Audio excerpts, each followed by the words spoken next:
gracias a Udeápolis por esta invitación que en el caso mío ya es, usando términos penales, habitual, no solo reincidente, ¿cierto? Entonces, yo feliz de estar con ustedes y muchas gracias a todos los que se han conectado esta noche. Domingo, 8:30 de la noche, es un horario muy, muy duro porque más de uno tiene que preparar sus actividades el día de mañana, pero si se están conectando y están haciendo un esfuerzo para estar en una sesión académica, tiene que valer la pena. Yo por lo menos voy a hacer todo lo que esté a mi alcance para que esto valga la pena, para que tengamos una suerte de sesión en la que alguna cosa buena obtengamos. Definitivamente esa es mi aspiración, ese es el propósito que tengo y esperemos que eso sea así. ¿De acuerdo? Muy bien, lo otro que les quiero comentar, lo otro que les quiero decir esta noche es que yo estoy muy atento al chat. Agradezco muchísimo a todos los participantes que están con sus cámaras encendidas. Al verlos, yo me motivo, yo siento que tengo un público y por eso es que les agradezco mucho a todos aquellos que han activado sus cámaras. Y me están saludando, algunos me saludan desde Arequipa, desde Ica, desde Iquitos, desde todo el Perú. Buenas noches con todos. Eso les hago saber que estoy atento desde Chanchamayo, me dicen, desde Tumbes, ¿no? Desde Lima, estoy viendo en el chat que me están saludando desde casi todo el Perú. Miren, Cajamarca, Chimbote, Juancuy, Huancavelica, y estamos conectados con casi todo el país. Miren, Sullana, Amazonas y todos los demás, muchos saludos. Muy bien, empecemos entonces con esta sesión esta noche sobre aspectos generales de los delitos contra la administración pública y consecuencias jurídicas en este tipo de delitos. Un tema bastante amplio, un tema bastante ambicioso, pero creo que si se han conectado es porque les interesa. Así que vamos a empezar a conversar algunos aspectos de este tema. Como ustedes bien saben, en los delitos, uno de los delitos que de un tiempo a esta parte preocupa más, uno de los delitos que tiene unas cifras muy altas de comisión, son los delitos de administración pública. De hecho, en lo que es corrupción, ya quisiéramos estar como Finlandia, como Dinamarca, como Nueva Zelanda, como esos países del primer mundo, donde los índices de corrupción son bajísimos o casi inexistentes, ¿cierto? Naciones Unidas, la Organización Transparencia Internacional, etcétera, nos han catalogado como uno de los países, estamos entre el grupo de los países más corruptos del mundo. Y eso, como ustedes saben, no es ningún mérito, ¿verdad? Por todo lo que la corrupción implica, ¿cierto?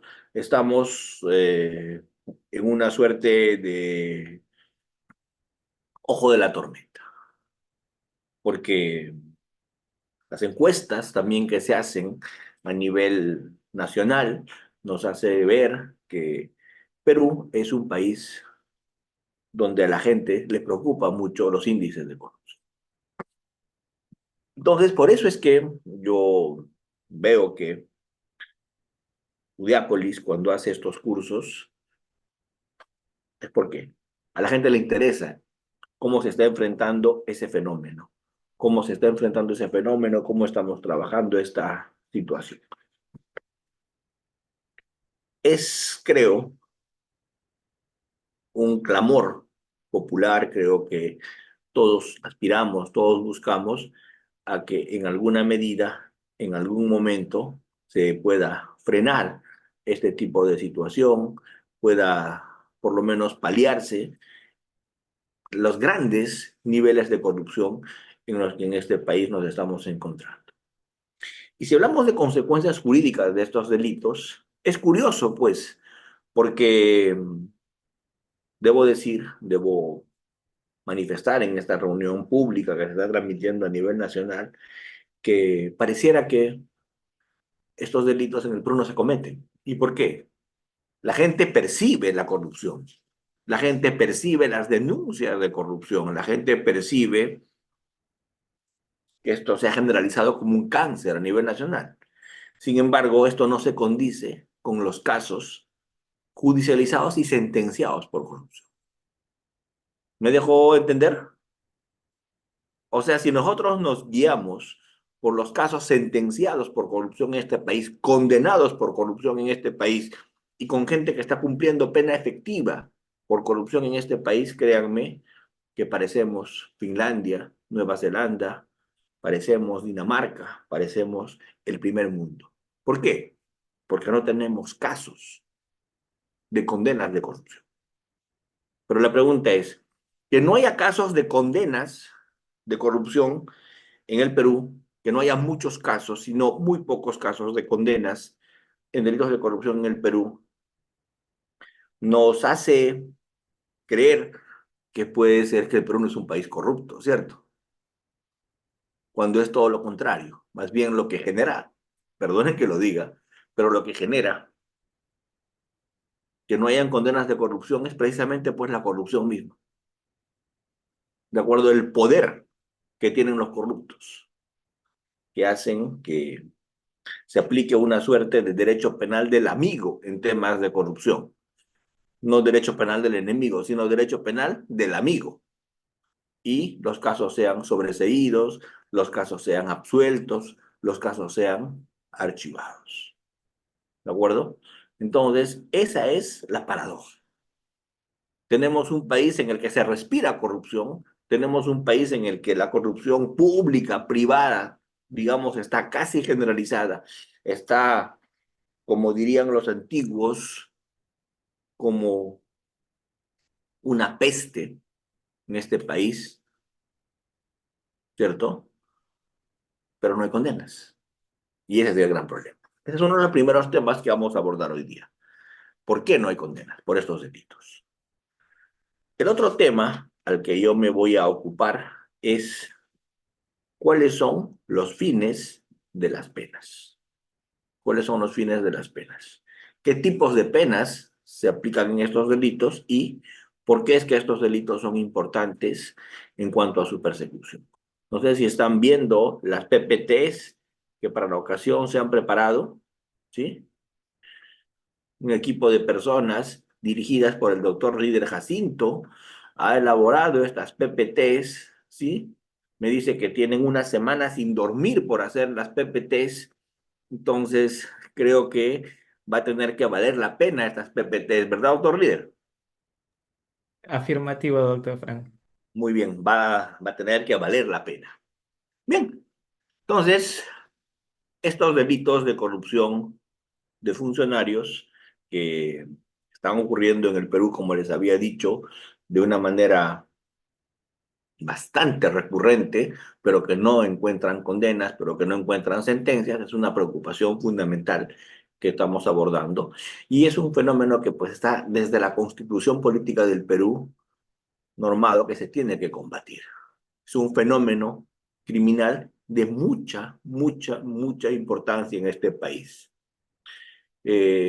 Los efectos de la corrupción son, nos empobrecemos cada vez más, somos un país próspero, somos un país rico, pero esa riqueza no se ve, no trasciende a las autoridades redistribuir bien la riqueza, la gente no percibe que tenemos bonanza económica, no llega el dinero a los más necesitados, ¿sí?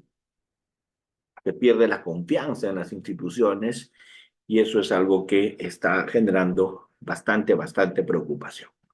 Muy bien, ¿cuáles son los delitos de corrupción más frecuentes? Vamos a ver hoy día, ¿sí? Los cohechos, las colusiones, los tráficos de influencias, creo que están entre los delitos más recurrentes, sin pensar también los peculados, ¿verdad? Están entre los delitos más recurrentes. Eh, quiero empezar con esta frase de una sentencia del Tribunal Constitucional que indica, dice, no solamente cabe considerar el buen funcionamiento de la administración pública como un bien de índole constitucional cuya protección puede justificar la intervención del Estado, sino que el propio combate contra toda forma de corrupción goza también de protección constitucional, lo que este tribunal ha deducido de los artículos 39 y 44 de la Constitución. Con eso que les estoy diciendo, que esta lucha frontal contra la corrupción está desde la Constitución Política del Perú. Miren el artículo 39 lo que dice. Dice, los funcionarios y trabajadores públicos están al servicio de la nación, no al servicio de ellos mismos, al servicio de la nación. Artículo 44. Son deberes primordiales del Estado: defender la soberanía, garantizar la vigencia de los derechos humanos, proteger a la población de las amenazas contra la seguridad, promover el bienestar general que se fundamenta en la justicia y el desarrollo integral y equilibrado de la nación. Entonces, este tema de la corrupción que yo he planteado para hoy día, ¿sí? Es una corrupción, pues, que no solamente es pública, sino también privada. Hay gran corrupción, mega corrupción y pequeña corrupción. Hay corrupción activa y hay corrupción pasiva. Todo por el mal uso del poder. ¿Qué genera? ¿Cuál es el efecto? Se pierde la confianza en las instituciones. Se afectan los derechos de las personas, se perjudican a las personas. No llega la riqueza a ellos, se queda en otras manos. Se desvían recursos cruciales para el desarrollo. Seguimos siendo pobres, seguimos siendo un país del tercer mundo, porque el dinero va a parar a donde no debe ir a parar. ¿Qué cosa causa la corrupción? Bueno, a veces puede ser el egoísmo, la búsqueda de satisfacción personal, el ansia de poder, el reconocimiento social, aspectos psicológicos, ¿no? Un corrupto, por lo general, es una persona que es disocial. Un corrupto es una persona psicópata. Es una persona que solo piensa en él y no en los demás. El que es corrupto y se lleva todo para sí y no piensa en los demás, ese tiene ese tema psicopatológico. Es un psicópata. Es alguien que, como dicen, no piensa. Vamos, si yo tiro alimento a una fuente de peces, obviamente el pez más grande, el más vivo, se va a comer el alimento y los demás peces se van a quedar ahí. Si yo les doy alimento a unos perros, los perros van a comer en la medida de su fuerza, de su fortaleza. El más grande le va a quitar la comida a todos los demás y solamente va a comer el más grande. ¿Y eso por qué? ¿Eso por qué? Eso porque los animales, pues, actúan por instinto, pero los seres humanos somos inteligentes, pues. Y los inteligentes que somos debemos hacer notar en nuestros actos. Nosotros sí podemos pensar en los demás, lo que no hacen los animales, actuamos solo por instinto. Los seres humanos sí podemos pensar en los demás y hacer las cosas con ese tipo de análisis, con ese tipo de criterio. Muy bien. Además, para que la corrupción avance, para que la corrupción se genere, ¿cierto? Tiene mucho que ver la sensación de impunidad, que un corrupto realice sus actos y no sea castigado, no sea penado, no sea sancionado, hace que los demás también lo sigan y los demás también sean como él. Entonces, este efecto de sensación de impunidad genera imitación, ¿sí? Genera imitación. Entonces, concluyendo estas causas psicológicas de la corrupción, tenemos pues esta irracionalidad, ¿no les dije? Los animales son irracionales, por eso es que pueden ser corruptos. Todos los animales son corruptos, pero los seres humanos, que supuestamente somos racionales, no deberíamos actuar así. Alguien que es Un corrupto es normalmente un irracional, porque solo piensa en él, no en el buen funcionamiento de la sociedad. Solo piensa en él, no en los demás. Solo piensa en él, no en bienestar general.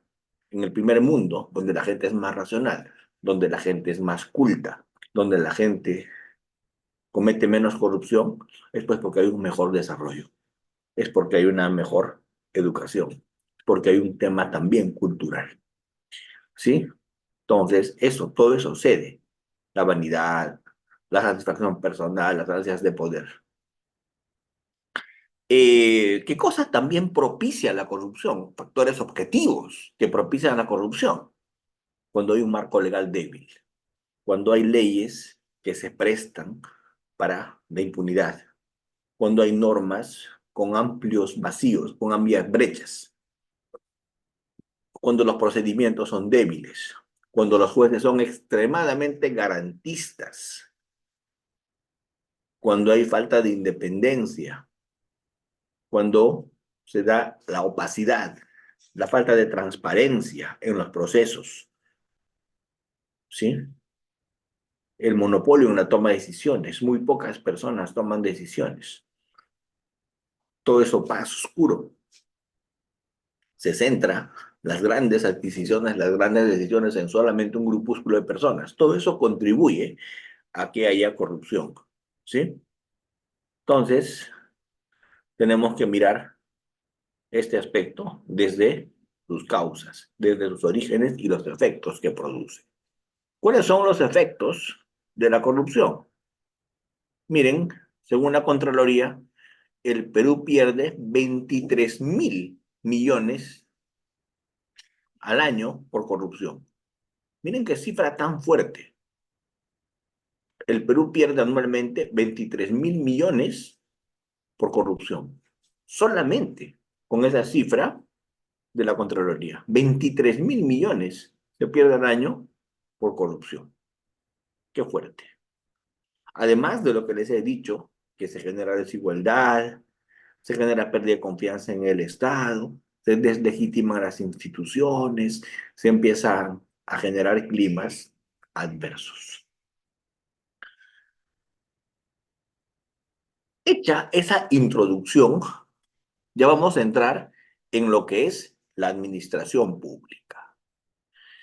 ¿Y qué es la administración pública, queridos colegas, queridos doctores que me están escuchando esta noche? Se puede entender de varias formas la administración pública, ¿no? La administración pública son todas las entidades del Estado, por ejemplo, es una forma de entenderlo, ¿cierto? Pero tiene que ver también con actividad jerarquizada que realizan los funcionarios y servidores para materializar el objetivo final del Estado.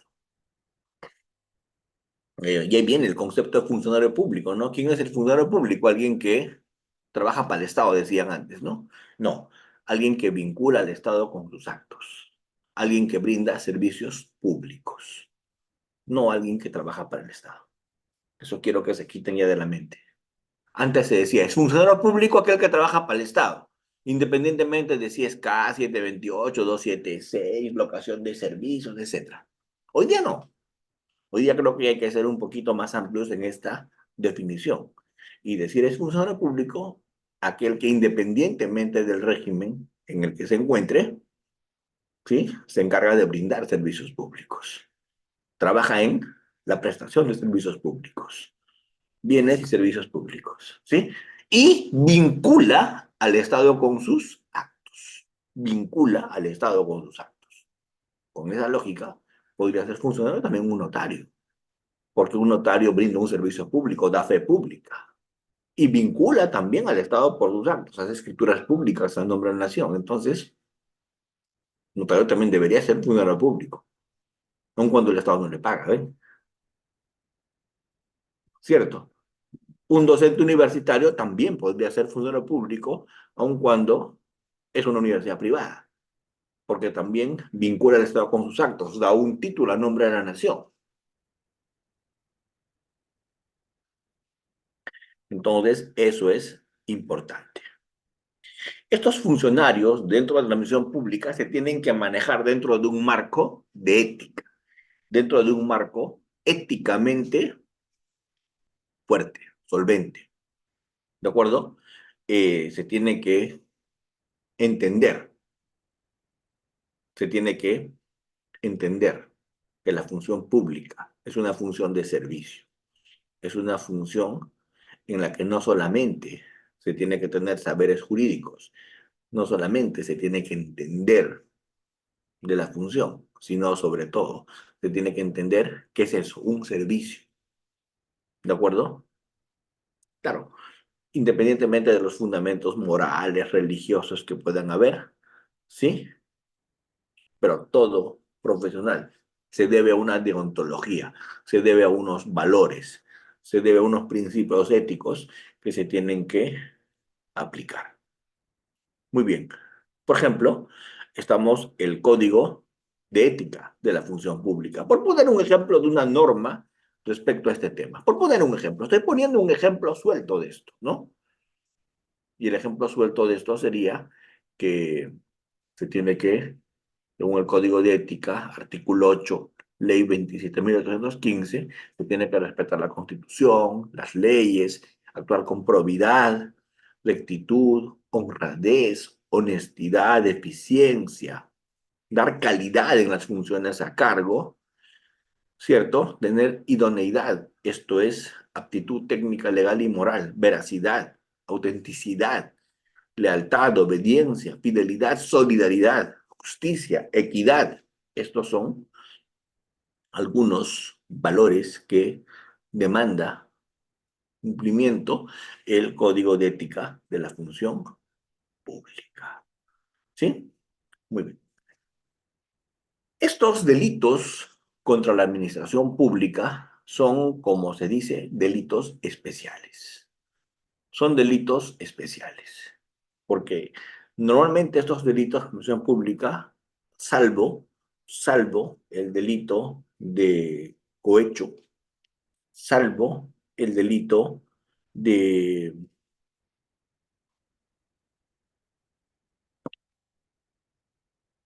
corrupción activa, ese delito se puede cometer por un particular. Los demás delitos de función pública, los peculados, las malversaciones, ¿cierto? Los cohechos pasivos, los delitos de esta naturaleza únicamente pueden ser cometidos por funcionarios públicos. El delito de tráfico de influencias también es cometido por un particular. El cohecho activo también es cometido por un particular. Pero todos los demás delitos, y ahí sí digo todos, el enriquecimiento ilícito, la malversación de fondos, el peculado, todos los demás delitos son cometidos únicamente por funcionarios públicos, porque son delitos especiales, delitos de infracción del deber también. ¿Qué quiere decir delitos de infracción del deber?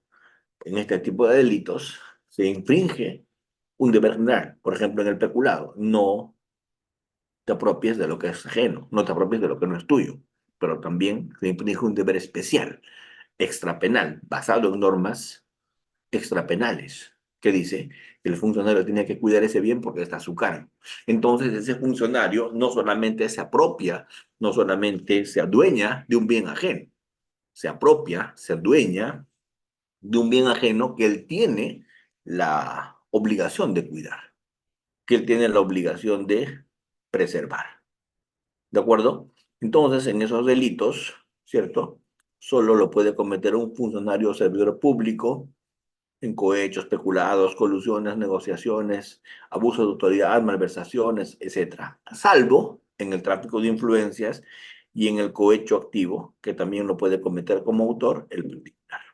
En todos los delitos del particular, únicamente, todos los demás delitos, quiero decir, el particular únicamente puede ser cómplice, pero jamás autor. Solamente el particular puede ser autor, repito, en tráfico de influencias, solamente puede ser autor en cohecho activo, pero en todos los demás delitos, el particular, el que no es funcionario, únicamente puede ser cómplice o partícipe. ¿Sí?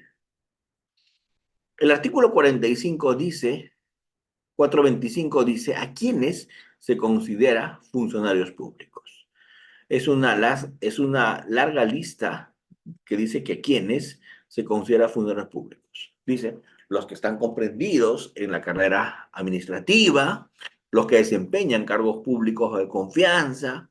Miren, todo aquel que independientemente del régimen laboral en que se encuentre, mantiene vínculo laboral o contractual con entidades o organismos del Estado y ejerce funciones en esas entidades o organismos del Estado. También se equipara a funcionario los administradores y depositarios de caudales embargados o depositados por autoridad competente, los miembros de las Fuerzas Armadas y la Policía Nacional, y todos los demás indicados por la Constitución. ¿De acuerdo? Vamos a ver el chat. En el chat están comentando muchas cosas, ¿sí? Muy bien, Perú siempre suele ocupar uno de los primeros lugares en el mundo, pero es algo negativo, una pena, algo muy vergonzoso. Sí, Julio Néstor, de acuerdo, sí, de acuerdo. Más condenados son por delitos comunes. Para mis enemigos, la ley, y para mis amigos, un café, reza el dicho popular. Sí, pues, exactamente.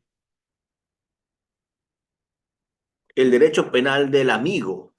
Hay un libro de una profesora española, Díaz Ripollés, donde se habla pues de esto, ¿no? Del derecho penal del amigo. Se lo voy a pasar, doctora Liliana Córdoba, pero más que una teoría jurídica, es una ironía que esta profesora, que estos profesores, porque son varios que se suman a ella, consideran, ¿no? Del derecho penal del amigo. Gracias, doctora Liliana, por preguntarme. Muy bien. Los policías son funcionarios, por supuesto que los policías son funcionarios públicos, por supuesto que son funcionarios públicos. El otro día un notario me dicen, perdón, el otro día un docente dijo que el notario no es funcionario público. Sí, pues, pero yo estoy fundamentando mi posición. Yo estoy fundamentando mi posición de por qué, para mí, desde mi modesto punto de vista, un notario sí es funcionario público. Yo estoy fundamentando por qué. ¿De acuerdo? Ese profesor que les ha dicho lo contrario fundamentará también por qué.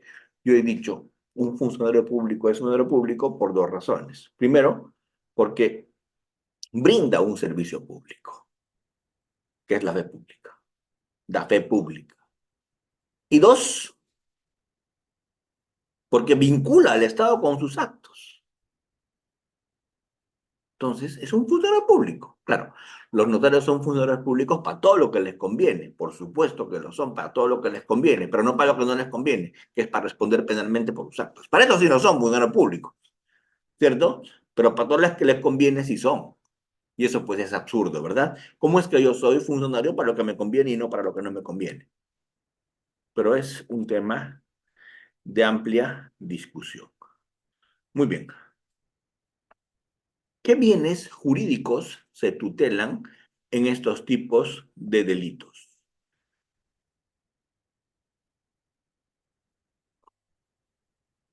¿Qué bienes jurídicos se tutelan? Me preguntan en el chat, me dicen si son delitos de encuentro. ¿Cuándo son delitos de encuentro? Miren, doctores, pregúntenme todo lo que quieran. Yo lo voy a responder en la medida de mis posibilidades. Los delitos de corrupción, no todos son delitos de encuentro. Hay varios delitos de corrupción, como la colusión, como el cohecho, como el tráfico de influencias, que son delitos de encuentro. El peculado no es, por ejemplo, un delito de encuentro. La malversación de fondos tampoco es un delito de encuentro. ¿Qué es un delito de encuentro? Un delito de encuentro o de partícipe necesario son delitos en los cuales, para que el delito se configure, requiere de dos voluntades. En un delito de encuentro, tienen que haber dos voluntades para que ese delito se configure. Vamos, en un cohecho, el que compra y el que vende la función pública. Dos voluntades. Cuando el cohecho se consuma, se configura y hay una aceptación de la otra parte, los dos cometen cohecho, uno activo y el otro pasivo. Y es un delito de encuentro porque hay dos voluntades. ¿Sí? Muy bien. La estafa también es un delito de encuentro, porque para que se configure la estafa se necesita la aceptación del otro sujeto. En este caso, del agraviado, del estafado, del timado. En el delito de encuentro, ese partícipe necesario, ese que tiene que aceptar, que tiene que también dar su voluntad, puede ser coautor, como en el caso de los cohechos. Los dos El que da y el que recibe son coautores. Uno comete cohecho activo y el otro pasivo. Mientras que en el delito de estafa, el otro no es coautor, es el agraviado. Pero lo que se requiere para que haya un derecho de encuentro no es que sean dos coautores, es que hayan dos voluntades.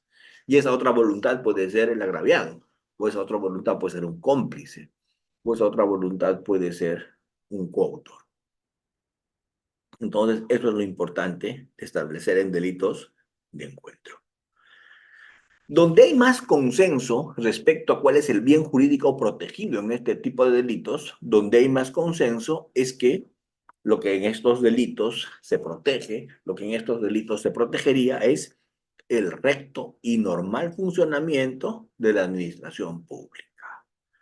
Esto es una actividad de los funcionarios y servidores públicos que ponen en funcionamiento el Estado, brindan servicios públicos, brindan bienes públicos, ¿cierto? Para que el Estado pueda cumplir sus fines. ¿De acuerdo? ¿Quién es el titular del bien jurídico lesionado en este tipo de delitos? El titular del bien jurídico lesionado, pues, es el Estado. Son delitos contra el Estado. El Estado es el titular del bien jurídico protegido, ¿sí? Sin embargo, en este delito puede haber también una persona que es tercera, una persona que también puede ser agraviada, aun cuando no es titular del bien jurídico protegido, ¿cierto? Ese señor podría ser, por ejemplo, aquel que recibió el acto arbitrario de parte de la autoridad, del funcionario público o servidor público, en el abuso de autoridad. El que fue el que recibió el acto arbitrario, ese pasaría a ser, ¿cierto? También afectado en este tipo de delitos, porque el delito lo habría perjudicado, ¿sí?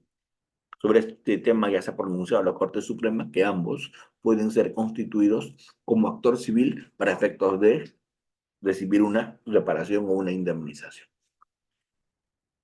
Eh, ¿En qué consiste este delito de corrupción, que es el que vamos a ver hoy día, ¿no? El delito de corrupción, este delito de cohecho. Está regulado en el 393, 393A, 394, 395, 397, 397A y 398 del Código Penal.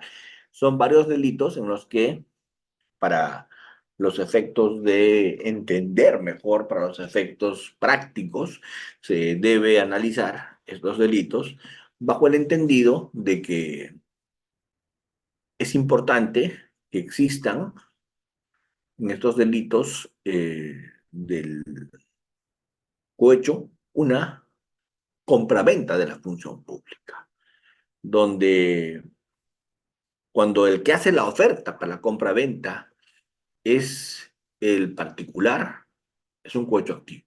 Cuando el particular entrega, ofrece, da, acepta, ese es, comete cohecho activo. Y cuando el funcionario hace suyo lo que le han ofrecido, cuando el funcionario acepta esa promesa, acepta esos factores de corrupción, pueden ser cuatro los factores de corrupción: ventajas, beneficios, dádivas, promesas. Si acepta alguno de ellos, el particular comete cohecho activo y el funcionario cohecho pasivo.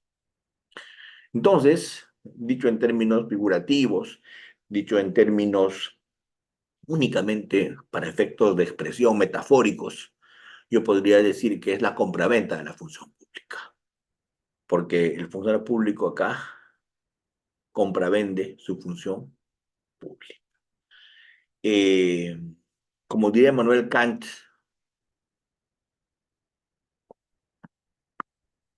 las personas no se venden ni se compran. Cuando una persona se compra o se vende, esa persona se cosifica.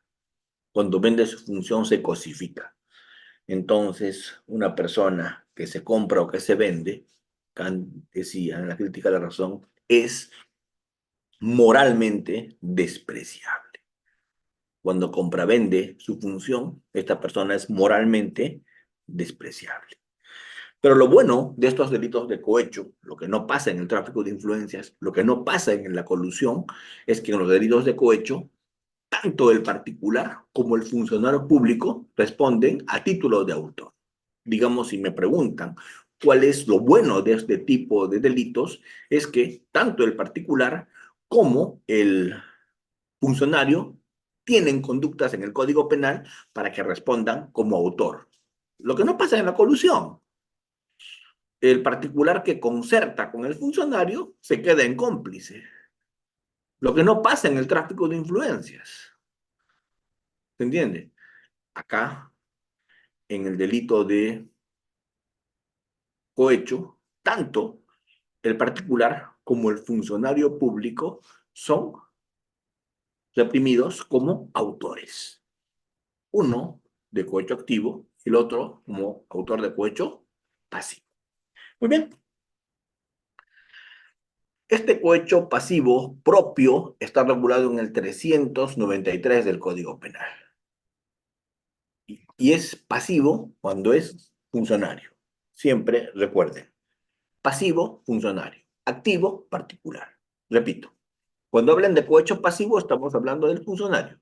Y cuando hablamos del cohecho activo, estamos hablando del particular. En el cohecho pasivo, cuando es propio, cuando eso que se recibe a cambio de la venta de la función pública es para incumplir labores propias de la función. Eso es cohecho pasivo propio. Y el cohecho pasivo impropio, ¿cuál es?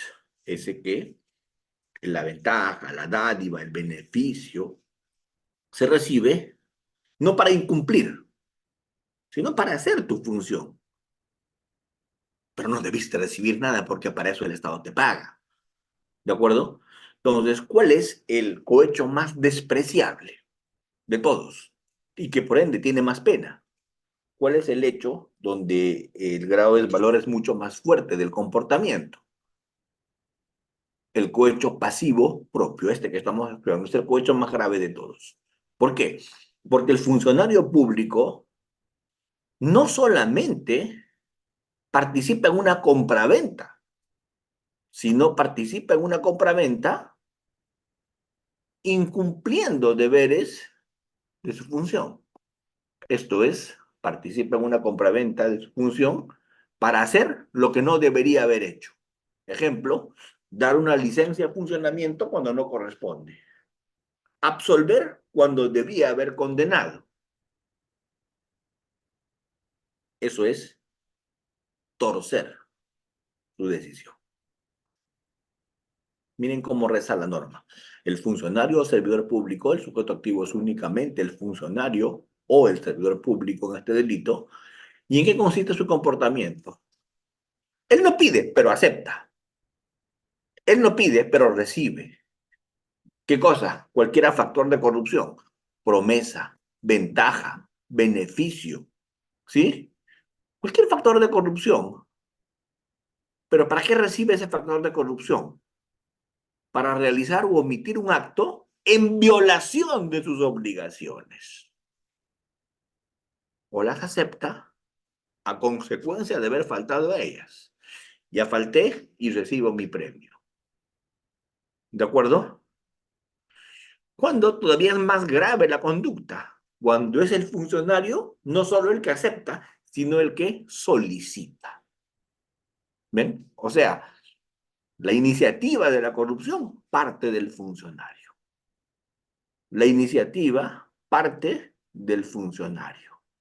Por eso la pena es de 6 a 8 años allí, porque la iniciativa parte del funcionario. El funcionario toma la iniciativa. Él hace la solicitud.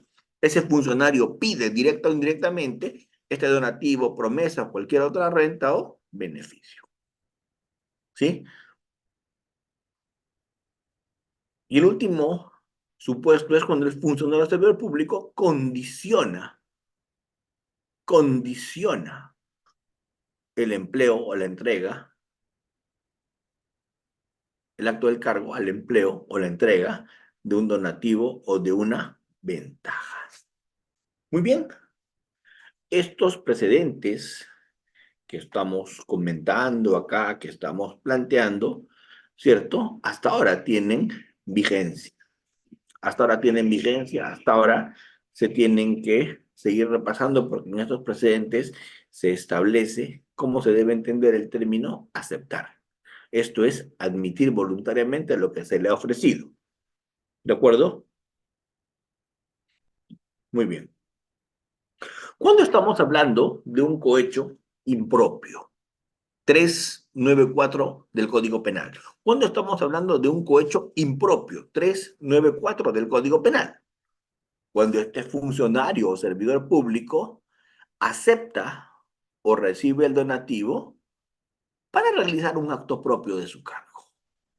No falta a sus obligaciones, ¿sí? No falta a sus obligaciones. Por eso la pena es menor, es de 4 a 6 años. Pero cuando el funcionario o servidor público en el cohecho propio acepta o pide o condiciona, cualquiera de los tres párrafos, lo hace para incumplir sus obligaciones. Mientras que acá, en este cohecho pasivo impropio, lo hace, pero para cumplir sus obligaciones, sin faltar a sus obligaciones. ¿De acuerdo? Voy a poner un ejemplo para que nos entienda. La licencia de funcionamiento no corresponde. Se pretende hacer una casa de citas, se pretende hacer un nightclub en inmediaciones de un colegio.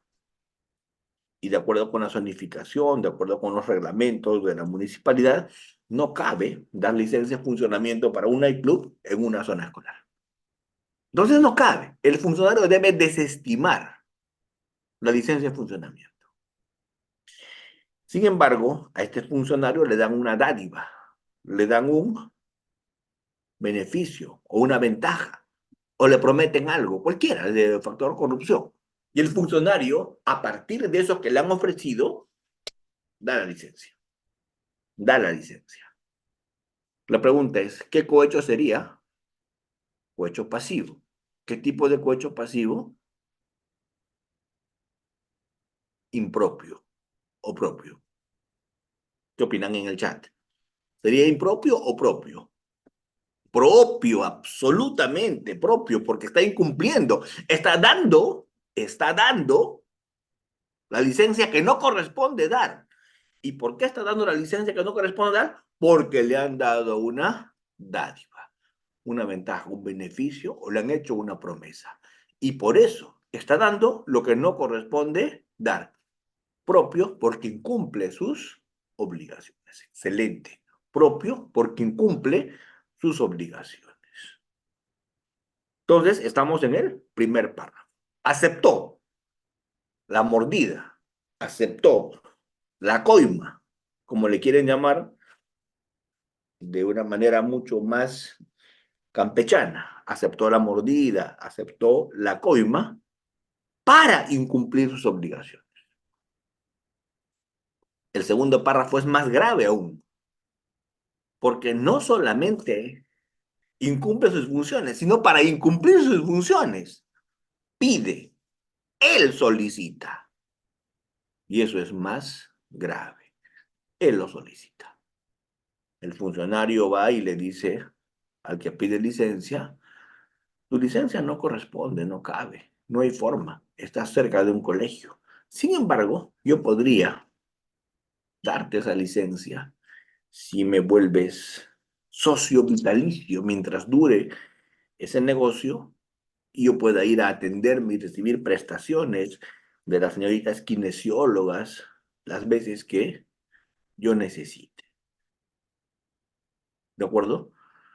Entonces, eso significa, eso significa el cohecho propio. Muy bien. ¿Qué es el cohecho impropio?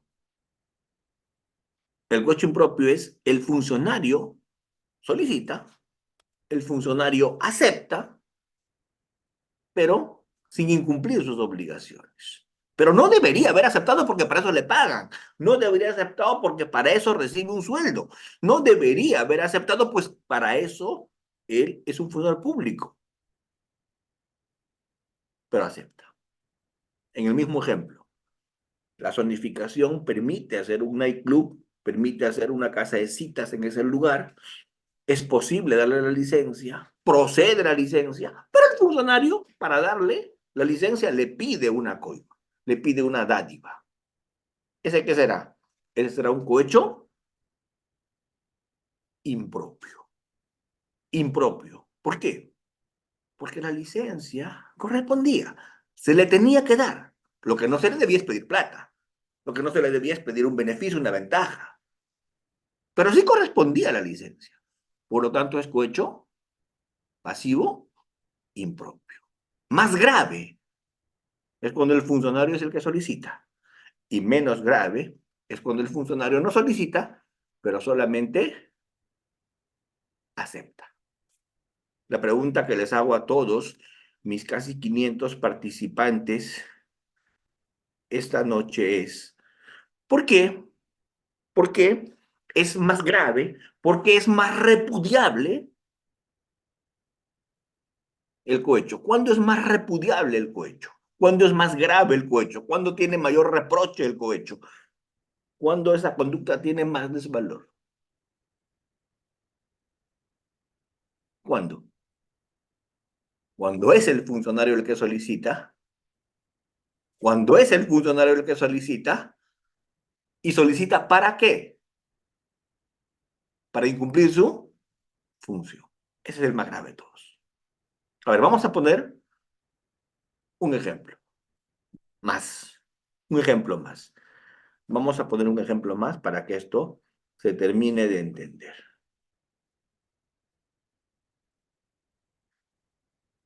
A ver, todavía seguimos dudando, por eso es que lo voy a explicar más, porque todavía me están dando respuestas erráticas. ¿Sí? Yo les dije, ¿cuáles son los factores de corrupción? Donativo, bien dado a cambio, puede ser dinero, donativo. Promesa, ofrecimiento de entregar un donativo, una ventaja, ofrecimiento. ¿Y qué es ventaja o beneficio? Por ejemplo, un favor sexual, ¿no? ¿Sí? Por ejemplo, un favor sexual. Muy bien. A ver, el cohecho genérico está regulado en el artículo 397 del Código Penal. ¿Sí? El cohecho genérico. Es importante también ver este cohecho en el ámbito de la función policial. ¿De acuerdo? Vamos a ver esto del cohecho en el ámbito de la función policial. ¿Qué nos dice este cohecho en el ámbito de la función policial? Este cohecho en el ámbito de la función policial, ¿qué nos dice? La persona particular, el que, cualquier particular, ofrece, da, promete a un miembro de la Policía Nacional donativo o ventaja para que realice u omita en violación de sus obligaciones, ¿sí? Algún acto. Segundo, el que ofrece, da, promete a un miembro de la policía donativo o ventaja para que realice o omita actos propios de su función sin faltar obligaciones. ¿Sí? Y en estos delitos siempre se va a realizar inhabilitación. ¿De acuerdo? Muy bien. Todas estas PPTs, líder Jacinto me ha dicho que ustedes las van a tener, así que no se molesten en copiar estas ejecutorias que están viendo ustedes, ¿sí? Eh, por lo tanto, les sugiero que primero entiendan y luego tomen nota. A ver, en el chat me siguen preguntando, ¿no les ha quedado claro esto de propio, esto de impropio, esto eh, parece que no está claro, entonces yo lo voy a explicar un poquito más. A ver, no, o sea, por favor, con esa sinceridad con la que están escribiendo, diciéndome que no entendí, yo perfecto, lo vuelvo a explicar. A ver, ¿cuándo es un cohecho activo? cuando estamos hablando siempre en todo cohecho activo de que lo comete el particular, el extraneus, el extraneo. El cohecho activo es el cohecho del particular. ¿Está claro? ¿Sí? El cohecho activo es el cohecho del particular. Y el cohecho pasivo es el cohecho del funcionario público. El cohecho activo es el cohecho del particular. El cohecho activo es el cohecho del funcionario o del particular. Voy a repetirlo por última vez. El cohecho activo es el cohecho del particular y el cohecho pasivo es el cohecho del funcionario público. Cualquiera de los cohechos, el activo o el pasivo, es propio cuando se incumplen obligaciones. Y cualquiera de los cohechos, el activo o el pasivo, es propio cuando se incumplen obligaciones y es impropio cuando se cumplen obligaciones. El cohecho es activo cuando estamos hablando del particular. El cohecho es pasivo cuando estamos hablando del funcionario público. El cohecho es propio cuando se incumplen funciones. Y el cohecho es impropio cuando se cumplen funciones. ¿Está claro? A ver, pregunta de verificación. El policía para un vehículo y el policía lo para el vehículo porque se ha pasado la luz roja. Corresponde al policía ponerle una multa, una papeleta por haberse pasado la luz roja. ¿Cierto? Y el policía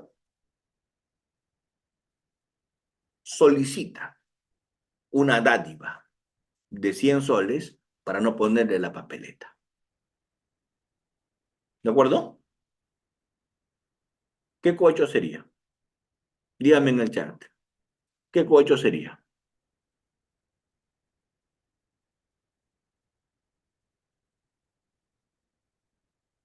Pasivo específico policial, sin duda. Pasivo. ¿Pero qué tipo de pasivo? Pasivo propio. Pasivo propio. Pasivo propio. Muy bien, pasivo propio. ¿Y qué pasaría si el policía no solicita, pero en la licencia de conducir le ponen el billete y el policía guarda? ¿Qué sería? Igual pasivo propio, ¿verdad? Igual pasivo propio, pero menos grave. Porque él no solicitó, él aceptó. ¿Sí? Muy bien.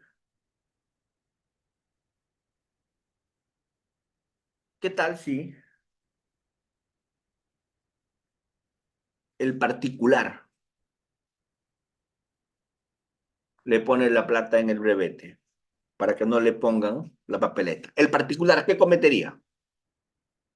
¿El particular qué cometería? Activo. ¿Qué activo? Activo propio. ¿Sí? Muy bien. ¿Qué tal si el policía solicita? El policía solicita, pero el particular acepta y le da la plata que le pide el policía. ¿Quién comete el delito? ¿Solo el policía o también el particular?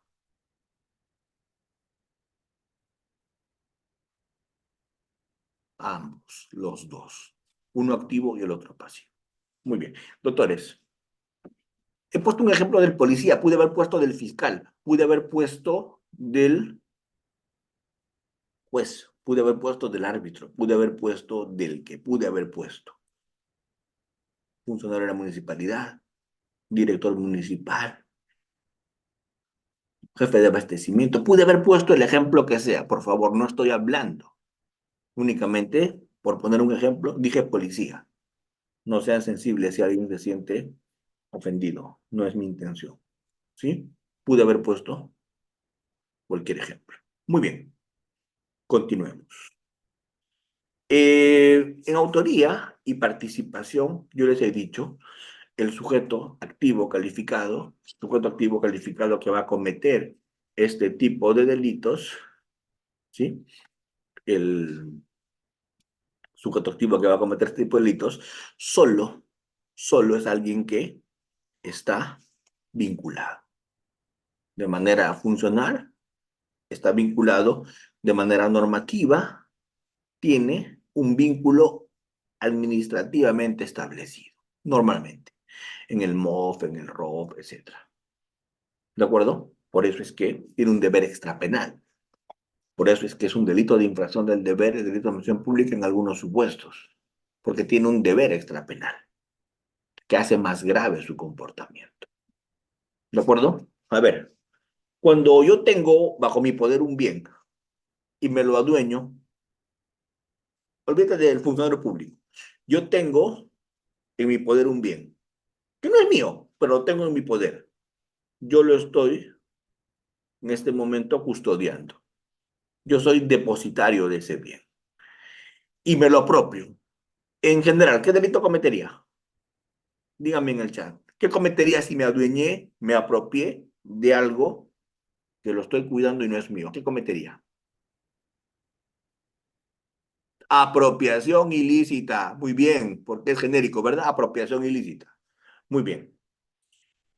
La pena es menor. La pena es chiquita de la apropiación ilícita. Pero ¿qué ocurre si yo soy funcionario público y me apropio de ese bien que es ajeno y que además es del Estado y que yo tengo una obligación funcionarial sobre eso? ¿Qué cometería? Ahí cometería peculado, ¿cierto? Y la pena es mucho mayor, porque hay una norma extrapenal, hay un deber de garante mucho mayor, porque es un bien del Estado. Ahí cometería peculado. Excelente. Mis participantes esta noche están muy activos. Peculado culposo no, peculado doloso porque me lo apropié. Peculado culposo sería, mi querido doctor que me has puesto en el chat, si es que por infringir deberes de cuidado se permite que otro se apropie. Eso sería el peculado culposo. ¿De acuerdo? Eso sería el peculado culposo. Toda esta jurisprudencia ya no tengo yo tiempo para explicar por razones obvias, por el tiempo que yo tengo hoy día acá. Esta jurisprudencia simplemente se las dejo para que les revisen. ¿De acuerdo?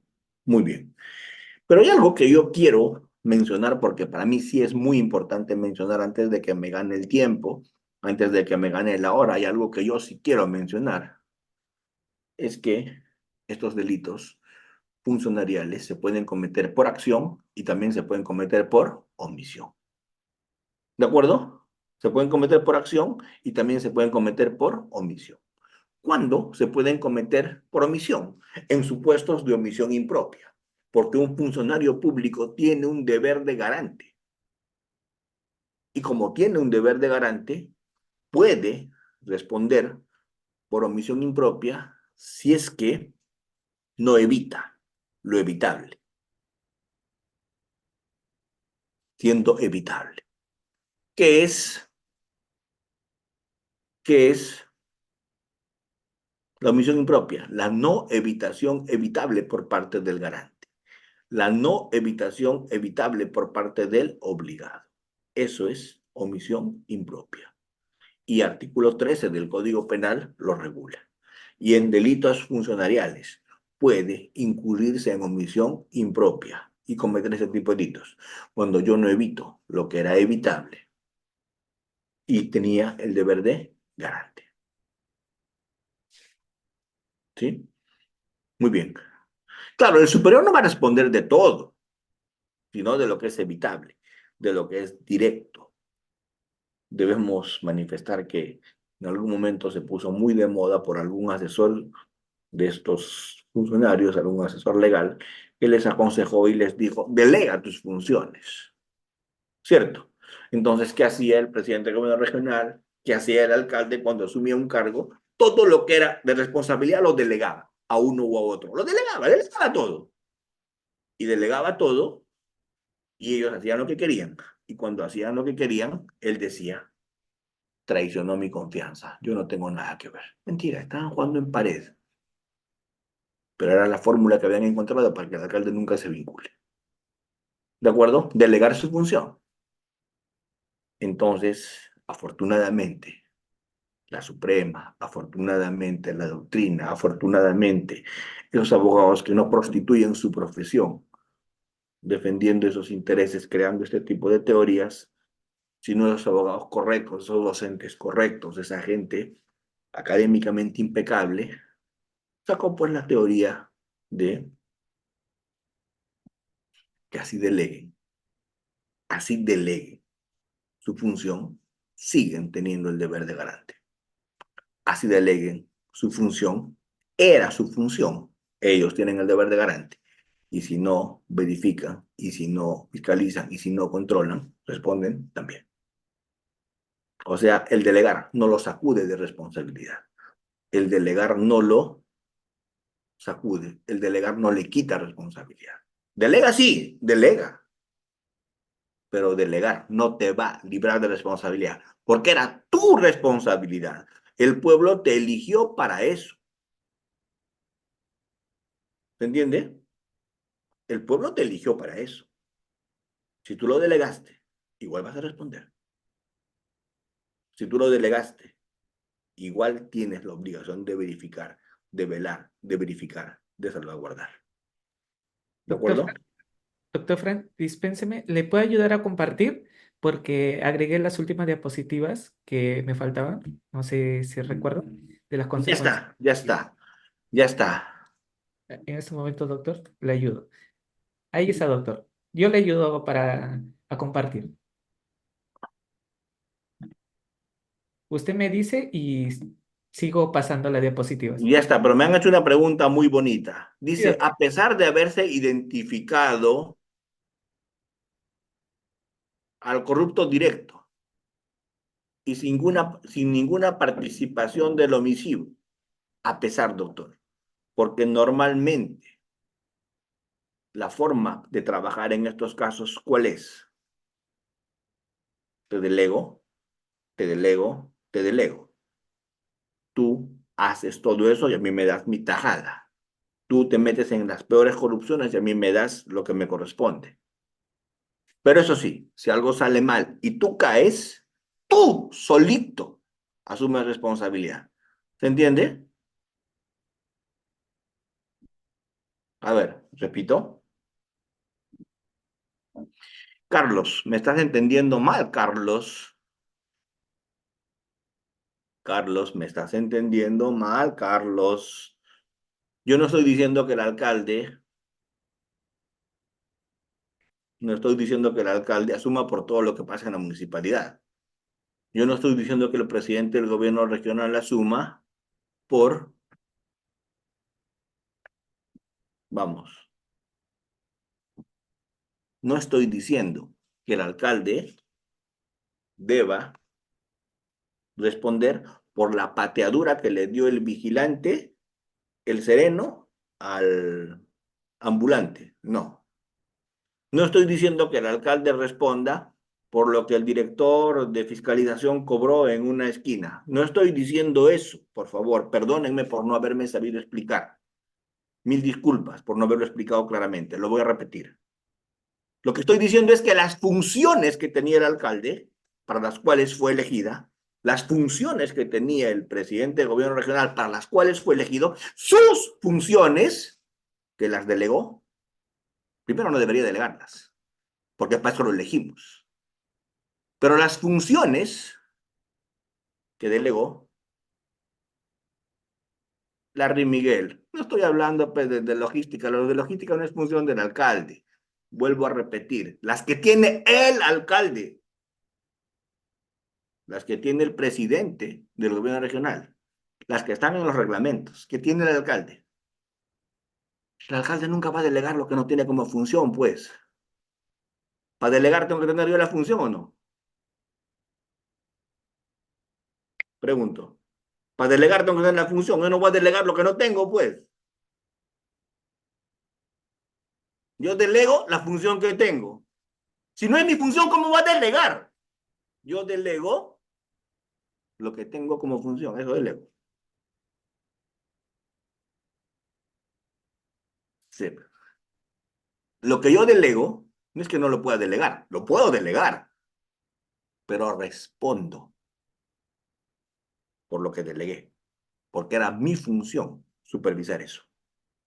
Y yo lo delegué, no me sacudo de responsabilidad delegando, como esa fórmula corrupta que se creó para librar a esta gente. Si yo delego, superviso. Si yo delego, fiscalizo. Si yo delego, controlo. Porque yo, si delego, no puedo decir delegué.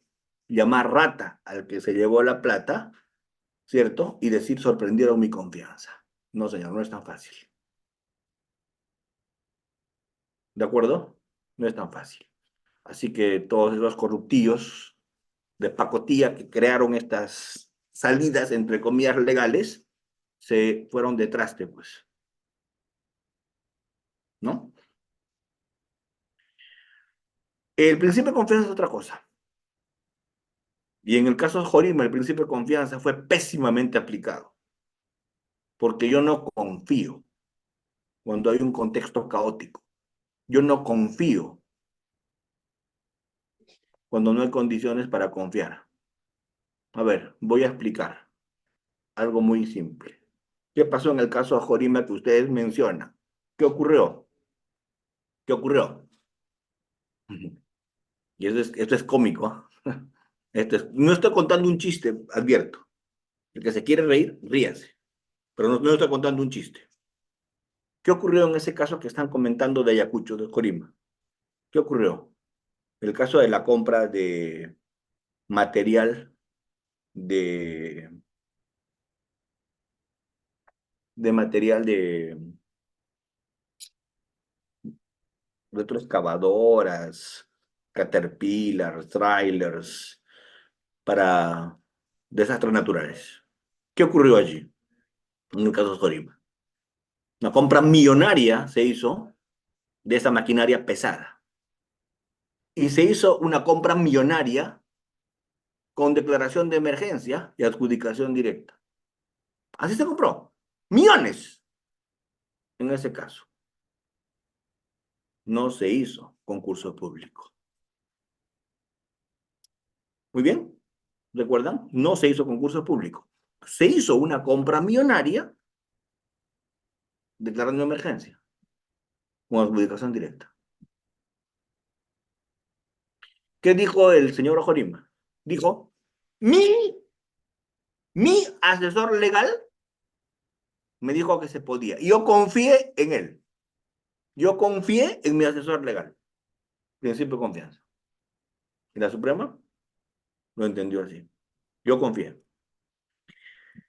La pregunta es, ¿puedes confiar en tu asesor legal si la OCE te está diciendo no procede a hacer adjudicación directa ni declarar en emergencia? ¿Puedes confiar en tu asesor legal si el MEF te está diciendo no cabe? ¿Puedes confiar en tu asesor legal si la Contraloría te está diciendo no va? ¿Puedes confiar en tu asesor legal? Ya no, pues de ahí se cae el principio de confianza. ¿Y qué ocurrió? Lo que le dijo a la Contraloría, lo que le dijo el MEF, lo que le dijo la OCE fue, no señor, no puedes declarar emergencia. ¿Por qué? Porque eso es previsible. Todos los años en enero, febrero, marzo llueve en la sierra, así que eso lo debiste prever. Esto no es imprevisible, solo es urgencia cuando es imprevisible. Y se zurró y compró vía adjudicación directa esa millonada de maquinaria pesada, de mercadería, de maquinaria pesada, de bienes. La pregunta es, ¿confianza? ¿Confianza? ¿Eso es confianza?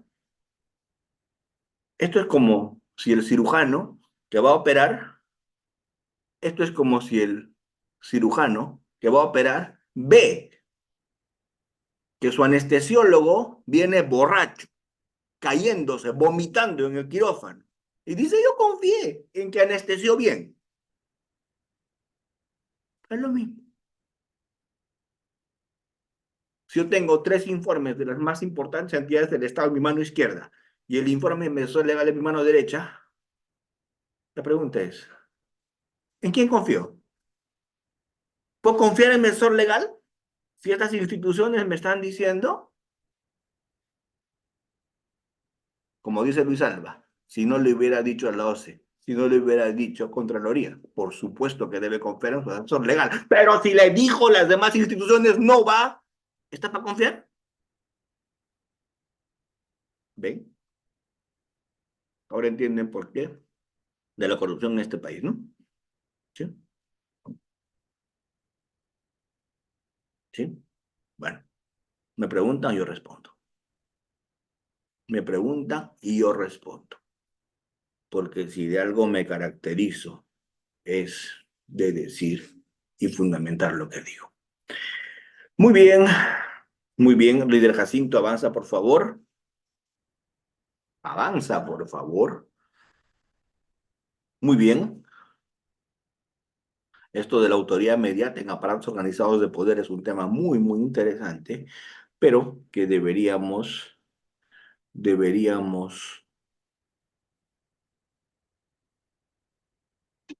Muy bien.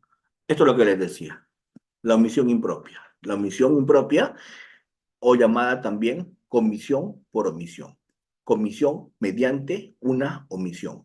Comisión por omisión. ¿Sí? Comisión por omisión o la omisión impropia. Siguiente. ¿Ven? Omisión propia. El que omite cumplir su obligación de prestar alimentos es una omisión propia. Siguiente PPT, para que vean lo que es la omisión impropia. ¿Qué es la omisión impropia o la comisión por omisión? El que omite impedir la realización del hecho punible será sancionado si es que tiene el deber jurídico de impedir, si crea un peligro inminente para producirlo, o si la omisión corresponde a la realización del tipo penal mediante un hacer. Es el caso aplicable en estos casos. Es lo que corresponde. Siguiente, reader. Es lo que sigue. ¿Qué requiere? Posición de garante. No haga lo que tiene que hacer. Pueda haberlo evitado, era evitable. ¿Qué genera? Responde como si lo hubiera hecho. El que omite impedir, el que omite controlar, responde como si lo hubiera hecho. ¿Qué es la omisión impropia? La no evitación evitable por parte del obligado. La no evitación evitable por parte del obligado. La no evitación evitable por parte del obligado. Posición de garante. Ausencia de realización de conducta. No evitación del obligado. Garante. Evitable. Pudo haberlo hecho. Resultado. Se le castiga como si lo hubiera hecho. Esa es la comisión por omisión o la omisión impropia. Se trabaja con esos elementos. Siguiente. ¿Ven? El superior es garante. Siempre. Del inmediato inferior. Para eso asumes ese cargo. ¿Sí? Cuando hay deber de garante. Cuando hay injerencia. ¿Qué es injerencia? Yo genero un peligro. Si yo genero un peligro, me responsabilizo por ese peligro que generé. Relaciones familiares, aceptación de protección, deberes estatales, deberes de aseguramiento, comunidades de riesgo. En todos esos supuestos hay deber de garante. Siguiente. Muy bien. Deber de protección del bien jurídico. Y en la misión pública, ese deber lo tiene el superior jerárquico. Siguiente.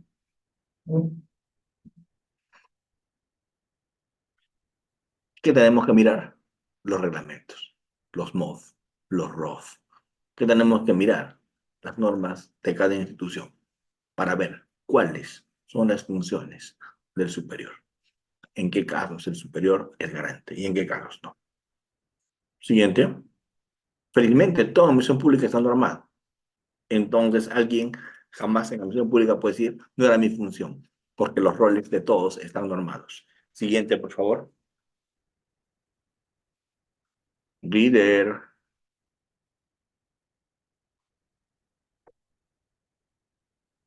Muy bien. Por un momento quitamos las diapositivas, por favor. ¿Sí? ¿Puedes quitar las PPTs por un momento? ¿Sí? Te ruego quitar las PPTs por un momento. ¿Sí? Es... El único que no puede dormir acá es Reader. El único. Todos los demás tienen absoluto permiso de dormir. Ya está. El único que no puede dormir es Reader Hassi. Ya está. Ya, Disculpe, doctor, que se me había apagado toda la computadora. no te preocupes, no te preocupes. No, Aquí. quita las PPTs. Quita Ah, las ok, PPTs. ok, doctor, Quítalas, porque quítalas, ya quítalas. tenemos las últimas. Solamente pasar las últimas. Sí, justo aquí lo tengo. Ya está. Ahí Aquí, está. sí. Ahí estamos. Muy bien. A ver, muy bien.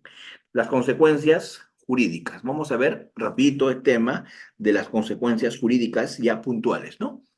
La consecuencia jurídica más puntual de estos delitos de omisión pública es la pena. Sin duda la pena. Una pena siempre es una restricción o privación de bienes jurídicos. Siempre. Una pena afecta, limita un bien jurídico. No hay forma de que no pase así. Una pena, ejemplo, una pena te priva tu libertad. Cuando es privativa de libertad, te restringe un derecho.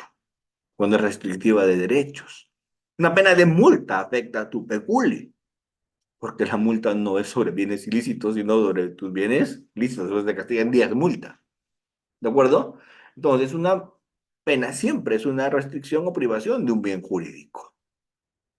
¿Sí? ¿A quién se le impone? Al que ha realizado una infracción penal. Una sanción, una consecuencia jurídica de un delito. ¿Sí? Pasamos a la siguiente. Entonces, esta pena, que es privativa de libertad, no privativa de libertad, pecuniaria, se puede también imponer como principal o como accesoria. Una pena muy recurrente en delitos contra la misión pública, además de la pena privativa de libertad, es la de inhabilitación, ¿cierto? Y esa inhabilitación se puede imponer como principal o como accesoria, ¿sí? Es muy importante. ¿Y esto por qué? Porque incluso se está discutiendo y se sigue discutiendo hasta qué punto corresponde la inhabilitación perpetua. Es que ya no, pues la rehabilitación acá no debería proceder. Porque ¿cómo se puede volver a confiar para que maneje administración pública a alguien que ya falló, alguien que ya defraudó, alguien que ya no lo hizo cuando le tocó? Debería ser inhabilitación perpetua. Jamás debería volver a ocupar un cargo público. Lo tuvo y falló. Lo tuvo y delinquió. No podría volverlo a hacer. No estamos diciendo inhabilitación para trabajar, que se dedique a cualquier otra cosa, que se dedique a cualquier otra cosa, ¿cierto? Pero ya no a la función. ¿Se entiende? Que trabaje de lo que sea, pero ya no en función. Siguiente, porque las personas necesitan autoridades respecto a las cuales dan expectativas de que van a hacer algo bueno. ¿Cómo se puede confiar en alguien que ya cometió un delito? Así ya cumplió su pena. Ya no. El derecho de acceder a una función pública debe ser único y no hay una segunda oportunidad, desde mi modesto punto de vista. Por eso yo estoy a favor de la inhabilitación perpetua. ¿Sí? Siguiente. Las penas principales son aquellas pues, que están en la parte especial y las accesorias normalmente están en la parte general del Código Penal y eventualmente en la parte especial. ¿De acuerdo? Hay algunos ejemplos que estamos poniendo para que se entienda mejor esto. Siguiente, Reader.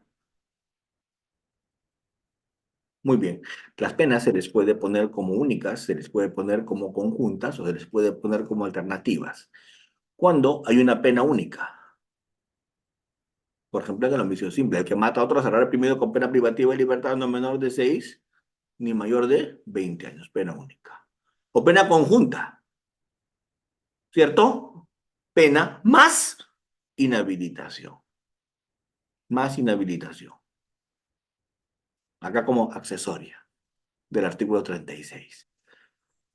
Pero también se le puede poner como pena alternativa. ¿Y cuándo es pena alternativa? Cuando viene la palabrita o. Pena privativa de libertad o prestación de servicio comunitario. Siguiente. O prestación de servicio comunitario.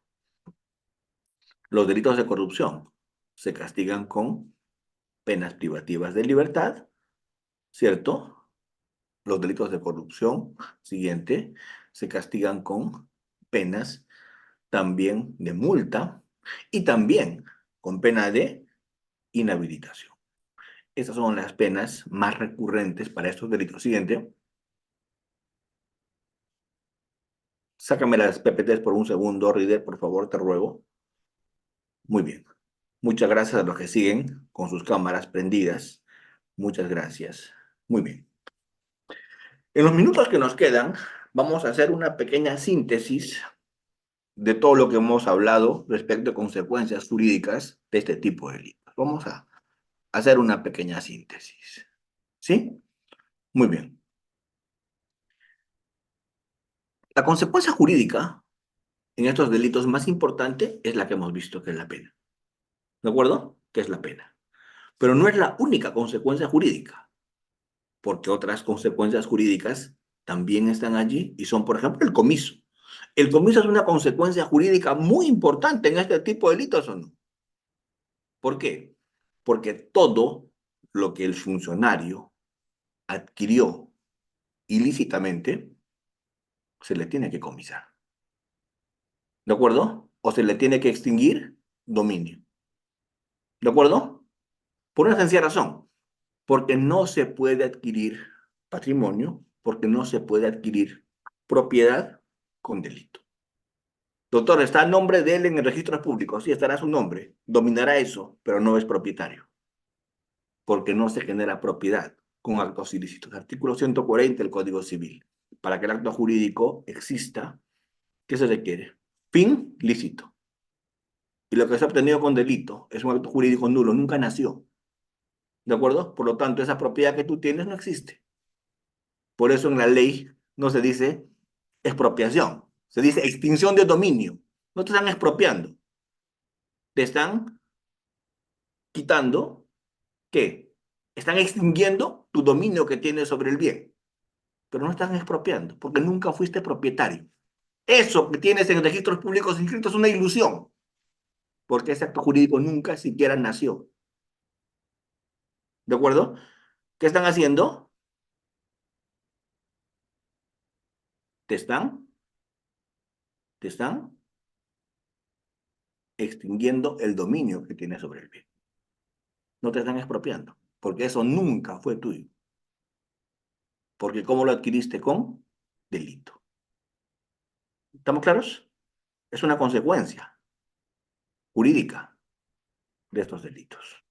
Que te quiten, que te comisen eso que indebidamente has obtenido. La corrupción no paga, no debe pagar, porque el día que la corrupción pague, la gente va a seguir cometiendo corrupción. ¿Estamos? Si se quiere combatir efectivamente los delitos, lo primero que se debe hacer es recuperar todo lo que el corrupto ha obtenido. ¿Para qué? Para que el mensaje que se mande, ¿cuál es? No solamente va a ir preso, sino la corrupción no tiene que pagar. ¿De acuerdo? Que a partir de allí se desincentiva la comisión de estos delitos. Muy bien. ¿Qué otra consecuencia jurídica hay, aparte del comiso de esos bienes? Otra consecuencia jurídica es tiene que pagar reparación civil. Tiene que pagar reparación civil. ¿Y qué reparación civil tiene que pagar? La que tenga que ver con el perjuicio que se ha generado con sus actos. Porque el corrupto con sus actos genera mucho perjuicio o no. tiene que indemnizar por el daño que ha hecho. Tiene que indemnizar por el daño que ha hecho. Y el daño moral es muy importante, porque es un daño al prestigio de la misión pública. Es un daño que realmente es seguramente no cuantificable, pero sí es estimativo. Se tiene que estimar, teniendo en cuenta lo que se genera a partir de los actos de corrupción, el descrédito de las instituciones. Eh, una cosa muy cuestionable es que se pretenda pagar reparación civil con bienes ilícitos. Los bienes ilícitos no sirven para pagar reparación civil. La reparación civil solo se paga con bienes lícitos. ¿Está claro? Doctor, y los bienes ilícitos se comisan, pasa para el Estado. ¿Y con qué se paga reparación civil? ¿Con qué se paga reparación civil? Con bienes lícitos. El día que los tenga, pagará. O se pagará hasta lo que tenga en bienes lícitos. Pero jamás se puede pagar reparación civil con bienes ilícitos. ¿Qué es la reparación civil? Restitución más indemnización. ¿De acuerdo? La reparación civil es muy independiente de la responsabilidad penal. No es accesoria. No es que hay reparación siempre que hay condena. No. Puede haber absolución y hay reparación. Puede haber sobreseimiento y hay reparación. Porque los elementos de la responsabilidad civil son distintos a los elementos de la responsabilidad penal. ¿De acuerdo? ¿Cuáles son los elementos de la responsabilidad penal? Conducta típica antijurídica culpable y punible. Artículo 344 del Código Penal. Esos son los elementos de la responsabilidad penal. 344 del Código Procesal Penal. Ya está. Por eso es que el fiscal sobresee cuando falta alguno de esos, o acusa cuando tiene todo eso. Por eso es que son elementos de la responsabilidad penal. Doctor, pero en Alemania, Cholo, vete a Alemania y no me vengas a perder el tiempo acá. Ya, si en Alemania se habla de otros elementos, ya anda a Alemania. En el Perú tenemos esos 5 elementos, ¿sí? Estamos en el Perú, pues, bienvenido. Doctor, pero yo he escuchado hablar de la tipicidad negativa, de los elementos negativos del tipo, de las teorías bipartitas. Sí, sí, yo también. Pero en el Perú trabajas con esos 5 elementos. ¿De acuerdo? Trabajas con los 5 elementos. Muy bien. En responsabilidad civil, los elementos son otros. Hecho generador, daño, nexo causal, factor atributivo de responsabilidad, antijuricidad. Otros son los elementos de responsabilidad civil. De manera tal que puede haber responsabilidad civil y no penal. O puede haber responsabilidad penal y no civil. ¿Está claro? Porque se trabaja con elementos distintos. No es que cuando hay responsabilidad penal, hay civil. No, no, no. Así no funciona. No es accesoria la responsabilidad civil de la penal. Tiene presupuestos diferentes. Por eso es que puede haber absolución y reparación civil. ¿Estamos claros? Y lo más bonito, mis queridos colegas, y lo más bonito, ya para ir cerrando, esta noche de intenso y arduo debate, ya para ir cerrando. En este país, en este país, la reparación civil sí puede ser puesta como regla de conducta, pero es distinto. ¿Se entiende? ¿Qué es eso? Al que ha cometido el delito, se le dice, ¿la reparación civil es distinta que la penal? Sí. Se te va a poner una pena suspendida. Y las reglas de conducta son, no hagas esto, no hagas esto otro, no hagas esto, menos esto otro. Y además, pagas la reparación civil en tanto tiempo. ¿Se entiende? Y si no cumples, se te vuelve efectiva la pena. Doctor Almanza, pero ¿cómo van a hacer eso? Están confundiendo penal con civil. No, no. Lo que te estamos diciendo es, tú deberías estar en la cárcel. ¿Estamos? Porque tú has sido condenado a una pena privativa de libertad. Deberías estar preso. Te estamos dando la oportunidad de que vayas a tu casa, de que se suspenda la ejecución, pero pagar reparación. ¿De acuerdo? Como regla de comportamiento, como regla de conducta. Te estamos dando esa oportunidad. Dale.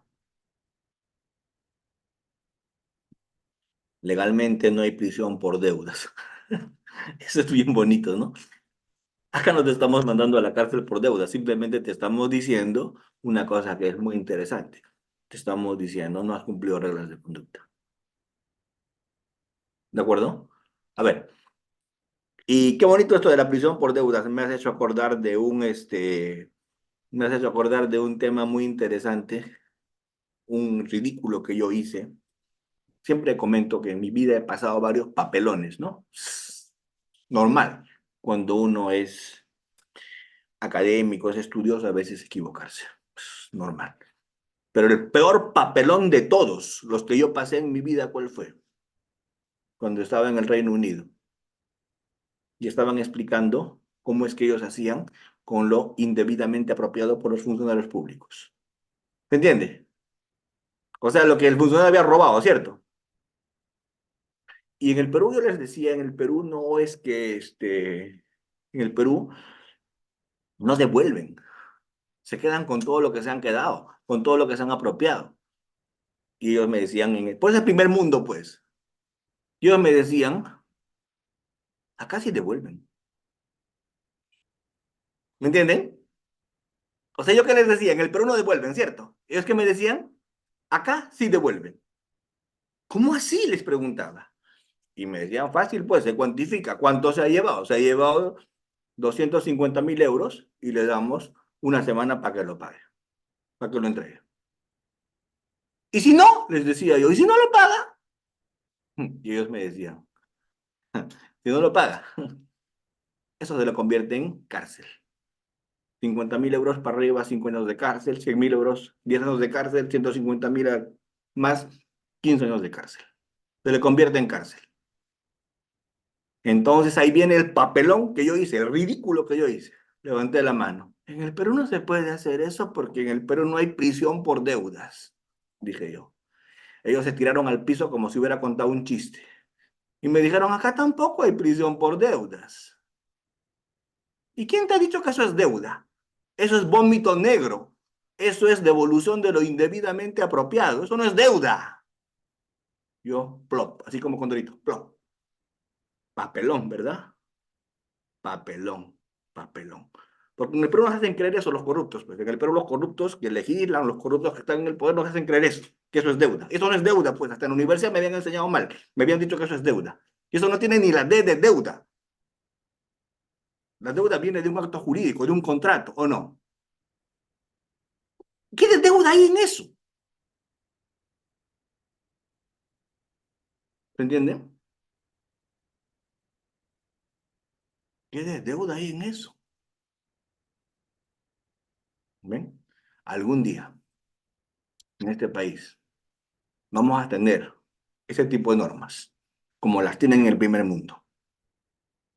Y el día que tengamos esas normas, vamos a empezar a cambiar como sociedad y como democracia.